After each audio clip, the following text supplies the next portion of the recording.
देश और दुनिया की तमाम छोटी और बड़ी खबरों के लिए हमारे चैनल को सब्सक्राइब करना न भूलें और बेल का बटन जरूर दबाएं।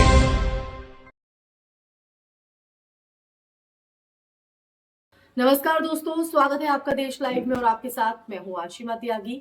दोस्तों, क्या ये वही विश्व गुरु भारत है जहां एक छात्र नेता बिना दोष सिद्ध हुए 5 साल से ज्यादा जेल में बंद है और उसकी रिहाई के लिए अब आवाज दिल्ली नहीं बल्कि वॉशिंगटन से उठ रही है।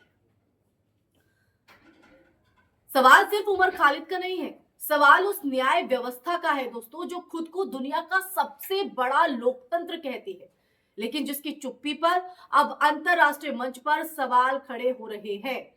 जब न्यूयॉर्क सिटी के मेयर बनते ही जोहरान ममदानी तिहाड़ जेल में बंद एक भारतीय छात्र को हाथ से लिखी चिट्ठी भेजते हैं और अमेरिका के 8 सांसद भारत सरकार से जमानत और निष्पक्ष सुनवाई की अपील करते हैं, तो ये सिर्फ एक खबर नहीं रह जाती है, ये एक आईना बन जाती है। तो दोस्तों, आज हम इसी पर चर्चा करेंगे, पूरा सच आपको बताएंगे इस चर्चा के माध्यम से। लेकिन चर्चा में आगे बढ़े उससे पहले आप लोगों से अपील, इंसाफ की आवाज को बुलंद करने के लिए और सच्ची पत्रकारिता के लिए हमारा यानी देश लाइव का सहयोग करें। साथ ही डिस्क्रिप्शन में दिए गए लिंक को ओपन कर ज्वाइन बटन दबाकर आप हमसे यानी देश लाइव से सीधा जुड़ सकते हैं दोस्तों। तो दोस्तों, आज के मुद्दे पर वापस लौटते हैं और आते हैं मुख्य पृष्ठभूमि पर, उस सच पर। दरअसल उमर खालिद जेएनयू के पूर्व छात्र नेता फरवरी 2020 के दिल्ली दंगों के मामले में यूएपीए जैसे कठोर कानून के तहत गिरफ्तार किए गए। 5 साल से ज्यादा समय हो चुका है, लेकिन अब तक ना तो मुकदमा पूरा हुआ है, ना ही आरोप साबित हुए हैं। भारतीय संविधान का अनुच्छेद 21 व्यक्तिगत स्वतंत्रता की गारंटी देता है, लेकिन जमीनी हकीकत पर अगर हम आए तो जमीनी हकीकत यह है दोस्तों कि जेल की सजा बन चुकी है। इसी बीच दिसंबर की शुरुआत में उमर खालिद के माता पिता ने अमेरिका में कई नेताओं से मुलाकात की और अब उसके नतीजे सामने आ रहे हैं, जिसके बाद अमेरिका से आवाज उठती है दोस्तों। अमेरिका के 8 डेमोक्रेट सांसदों ने भारत सरकार को पत्र लिखकर उमर खालिद को जमानत और निष्पक्ष समयबद्ध सुनवाई देने की मांग की है। दोस्तों, इस पत्र पर हस्ताक्षर करने वालों में James McGovern, Chris Van Hollen, Jamie Raskin, Peter Welch, Pramila Jayapal, John Schakowsky, Rashida Tlaib और लॉयर डॉकेट शामिल हैं। इन सांसदों ने दोस्तों साफ कहा है कि बिना ट्रायल लंबी कैद अंतरराष्ट्रीय मानवाधिकार मानकों के खिलाफ है। यह कोई भारत विरोधी साजिश नहीं, बल्कि वही सवाल है जो भारत के भीतर सुप्रीम कोर्ट और कई पूर्व जज भी उठा चुके हैं। Bail is the rule, jail is the exception.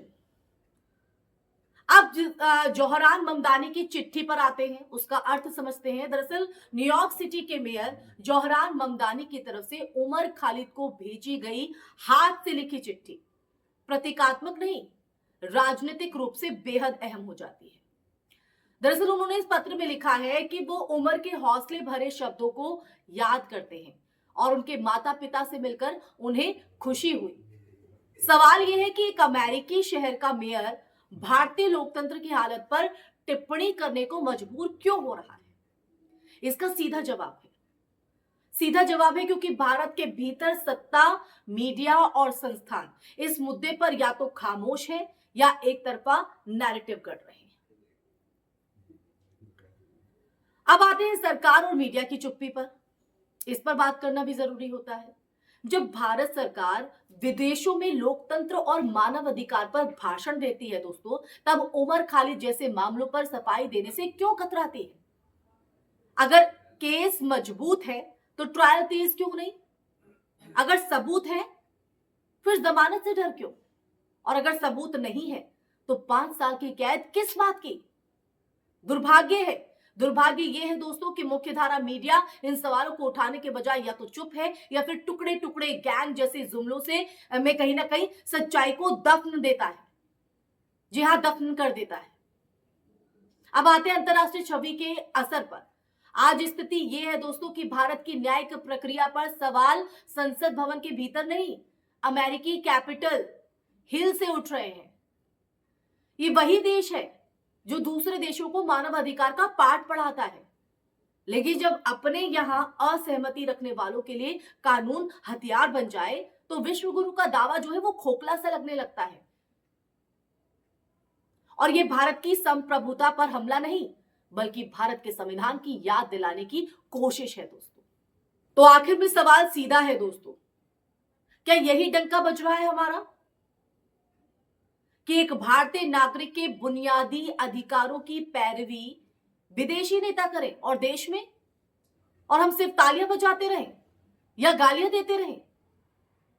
Umar Khalid की रिहाई की मांग किसी एक व्यक्ति का पक्ष लेना नहीं है दोस्तों, ये उस सिद्धांत की रक्षा है कि बिना ट्रायल किसी को सालों जेल में नहीं रखा जा सकता। और आज अगर हम चुप है ना, तो कल ये चुप्पी किसी और के दरवाजे पर दस्तक देगी, जो कि मैं हमेशा आप लोगों से कहती हूं।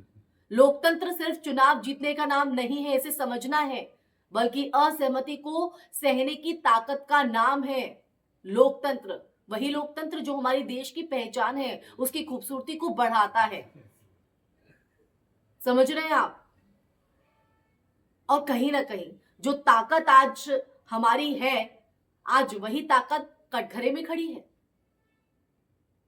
इसी के साथ इस चर्चा में मैं यही विराम लगाना चाहूंगी दोस्तों। इस चर्चा के माध्यम से पूरा सच आपके सामने रखा, क्यों विदेशों से ये आवाज उठ रही है, क्यों अपने देश में हम तालियां या मूक दर्शक बने हो। चर्चा आपको कैसी लगी, ये सच जानकर आपके मन में क्या सवाल है, आप उसको किस नजरिए से देखते हैं? अपने विचार जरूर साझा कीजिएगा कमेंट सेक्शन में कमेंट करके। इस वीडियो को ज्यादा से ज्यादा शेयर कीजिएगा ताकि ये सच हर देश के हर नागरिक तक पहुंच सके और वो सच को जान सके। साथ ही हमारे चैनल देश लाइव को सब्सक्राइब भी कीजिएगा, ताकि देश लाइव आपके लिए ऐसे ही सच का संवाद, ऐसे ही मुद्दे जो आपसे कहीं ना कहीं छुपाए जाते हैं, आप तक पहुंचने नहीं दिए जाते हैं, उसको कहीं ना कहीं देश लाइव इन चर्चा के माध्यम से आपके सामने लाएगा, पूरा सच आपको बताएगा। लेकिन उसमें आपके ज्यादा से ज्यादा सहयोग की जरूरत है। इसी के साथ आप लोगों से इजाजत चाहूंगी, फिर हाजिर होंगे ऐसे ही मुद्दे के साथ। तब तक के लिए अपना ख्याल रखिए। जय हिंद, जय भारत, नमस्कार।